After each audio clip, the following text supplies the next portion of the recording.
नमस्कार मित्रांनो, स्वागत आहे पुन्हा एकदा बुद्धा क्लासेसमध्ये. मित्रांनो, आजचा आपला टॉपिक असणार आहे वनरक्षक भरती 2026. त्याच्याबद्दल आपण तुम्हाला संपूर्ण माहिती देणार आहोत. मित्रांनो, तुमची पात्रता, वयोमर्यादा वगैरे संपूर्ण माहिती, वेतन वगैरे किती मिळेल हे संपूर्ण माहिती तुम्हाला आता एकाच व्हिडिओमध्ये मिळणार आहे. त्याच्यामुळे व्हिडिओ हा शेवटपर्यंत बघायचा आहे. तुम्ही जर व्हिडिओ स्किप केला किंवा व्हिडिओ स्क्रोल केला तर तुमच्या काही लक्षात येणार नाही आणि तुम्हाला दुसरा व्हिडिओ बघावा लागेल. त्याच्यामुळे हाच व्हिडिओ शेवटपर्यंत बघा, तुमचे सगळे डाऊट ह्या व्हिडिओमध्ये क्लिअर होणार आहे. तर मित्रांनो, 12वी पास विद्यार्थ्यांसाठी तर ही सुवर्ण संधी आहेच. 12वी पास विद्यार्थ्यांसाठी काय आहे, ही सुवर्ण संधी आहेच. पण ही अशा विद्यार्थ्यांसाठी ही सुवर्ण संधी आहे ज्यांच्या हाईट पोलीस भरतीला बसत नाही. अशा विद्यार्थ्यांसाठी देखील ही सुवर्ण संधी असणार आहे वनरक्षकची. तर मित्रांनो, सगळ्यात पहिला प्रश्न जो असतो विद्यार्थ्यांना तो असतो वनरक्षक म्हणजे काय. तर वनरक्षक मित्रांनो, वनरक्षक पदाची ओळख, वनरक्षक हे वन विभागातील अत्यंत महत्त्वाचे पद म्हणून ओळखल्या जाते. तर आता त्यांची कामे काय असतात मित्रांनो, ते तर जंगल रक्षण करणे, आता वन्यजीव त्यांची प्राण्यांची जी रक्षण करणे वगैरे, जंगलातील प्राण्यांची शिकारीला आळा घालणे आणि नैसर्गिक अधिवासाचे रक्षण करणे म्हणजे प्राण्यांचं रक्षण करणे, किंवा वृक्षतोड, जी वृक्षतोड होते गैरप्रकारे तिचं वृक्षतोड थांबवणे, गस्त घालणे, हे त्यांचे काय असतात मुख्य कामे असतात. शैक्षणिक पात्रता काय असणार आहे मित्रांनो तुमची, तर किमान तुम्ही 12वी पास असणं काय आहे, कंपल्सरी आहे. तुम्ही 12वी पास असणं गरजेचं आहे. आणि तुमच्याकडे 12वीमध्ये विज्ञान, भूगोल किंवा अर्थशास्त्र हा विषय देखील असणं गरजेचं आहे. या विषयांपैकी एक विषय तुमच्याकडे असणं गरजेचं आहे, म्हणजे तुम्ही ह्या परीक्षेला पात्रता होऊ शकतात. तसेच अनुसूचित जमाती ST प्रवर्गातील विद्यार्थ्यांसाठी 10वी उत्तीर्ण असले तरीही चालतं. आता वयोमर्यादा बघूयात मित्रांनो, की वयोमर्यादा काय आहे.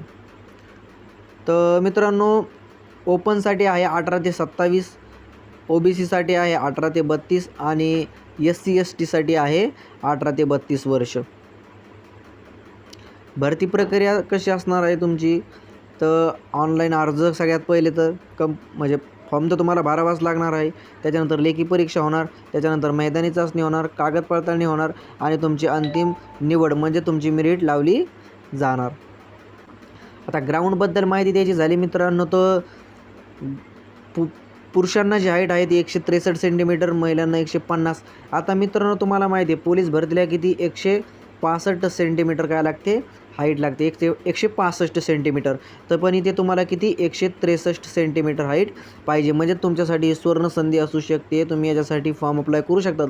ज्या विद्यार्थ्यांचं स्वप्न होतं खाकी वर्दी मिळवण्याचं, तुम्हाला इथेही खाकी मिळणार आहे. त्याच्यामुळे ही संधी तुम्ही सोडायची नाही. आता पुरुष, त्यांचं किमान म्हणजे 5 किलोमीटर रनिंग असणार आहे पुरुषांची. त्यासाठी तुम्हाला 80 गुण दिले जाणार आहेत. किती गुण, 80 गुण. आणि महिलांसाठी आहे 3 किलोमीटर रनिंग. तर कमी वेळात पूर्ण केल्यात मित्रांनो तुम्ही पैकी गुण मिळतील. आणि जर तुम्ही जास्त वेळ जर पोचलात, म्हणजे जास्त वेळ जर रनिंग कवर केली, तर तुमचे गुण जे आहेत ते कमी होत चालणार आहेत. तर लेखी परीक्षेचे स्वरूप बघूयात मित्रांनो. इथे तुम्हाला 4 विषय असणार आहेत. तर 4मध्ये कोणता विषय, मराठी व्याकरण, इंग्लिश व्याकरण आणि सामान्य ज्ञान बुद्धिमत्ता चाचणी, असे तुम्हाला 4 विषय इथे असणार आहेत. तर मित्रांनो, तुम्हाला प्रत्येक विषयामध्ये 15 प्रश्न विचारले जातील. प्रत्येक विषयातून किती प्रश्न विचारले जातील, 15 प्रश्न विचारले जातील. आणि प्रत्येक विषयाला गुण किती असणार आहेत, तर 30 गुण असणार आहेत. तर बघा मग तुमचे 60 आणि 60 120 मार्काची तुमची लेखी परीक्षा होणार आहे. तर वेतन सगळ्यात पहिले विद्यार्थ्यांचं जर विद्यार्थ्यांना विचार असलं तर वेतन किती मिळेल. तर मित्रांनो, तुमचं अंदाजे 21,700 पासून स्टार्टिंग होऊ शकतं ते 69,100 पर्यंत जाऊ शकतं. जसं तुम्हाला प्रमोशन मिळाल्यानंतर वेतन ही वाढणार आहे. तुम्हाला प्रमोशनची इथे संधी मिळू शकते. प्रमोशन वाढल्यानंतर तुमचं वेतनही वाढू शकतं. पण तुमची जी स्टार्टिंग असणार आहे ती अंदाजे 21,700 पासून असू शकते. पोस्टिंग कुठे मिळू शकते मित्रांनो, तुम्हाला महाराष्ट्रामध्ये विविध वन विभागांमध्ये तुम्हाला पोस्टिंग मिळू शकते. मित्रांनो, तुमचे जर वनरक्षक होण्याचे जर स्वप्न असेल तर तुम्ही आजपासून तयारी करा मित्रांनो, हे खूप गरजेचं आहे. काही विद्यार्थी त्यांची आता अजून ॲड पडली नाही, काही विद्यार्थीमध्ये त्यांची आणखीन ॲड नाही आली आणि आतापासूनच तयारी कशी करायची. मित्रांनो, ॲड कधीही येऊ शकते. ह्या महिन्यामध्ये येऊ शकते, पुढच्या महिन्यामध्ये येऊ शकते, त्याच्या पुढच्या महिन्यामध्ये येऊ शकते. किमान 3 महिने तरी तुम्ही प्रॅक्टिस करा, 3 महिने तरी सराव करा ग्राउंडचा, 3 महिने लेखी परीक्षेचा अभ्यास करा मित्रांनो. तुम्ही 100% तर तुम्ही जर योग्य पद्धतीने जर अभ्यास केला ना मित्रांनो, तर तुम्ही नक्की यावर्षी वनरक्षक होऊ शकता. पण तुम्ही जर आज सुरुवात नाही केली, उद्यापासून सुरुवात करतो असं म्हणून जर तुम्ही हे ॲड पुढचं जर वाट बघितली तर मित्रांनो काय होऊ शकत नाही. कारण टायमावर अभ्यास केलेला कधीही पुरत नसतो. त्याच्यामुळे टायमावर अभ्यास करायचा नाही. ॲड जेव्हा पडेल तेव्हा पडेल, पण अभ्यास आजपासून सुरुवात करायचा मित्रांनो. कधीपासून? आजपासून, आतापासून अभ्यास सुरुवात करायचा आहे.